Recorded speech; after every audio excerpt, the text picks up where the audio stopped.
And here's I will show you how to easily download free music on your iPhone.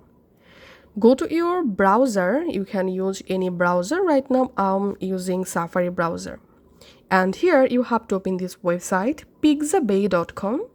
So this is a very popular website where you will get copyright free photos, videos and music.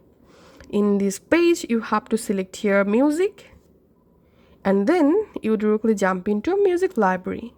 Now if you want to hear or listen any music, just tap on this play button and the music will start to play.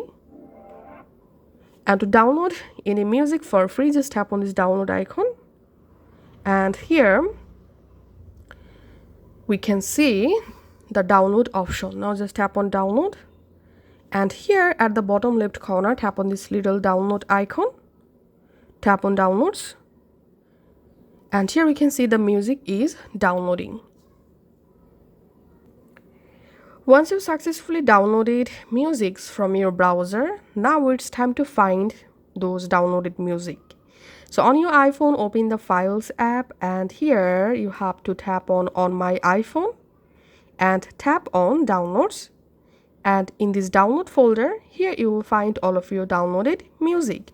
Now from here, go ahead and listen those musics you downloaded.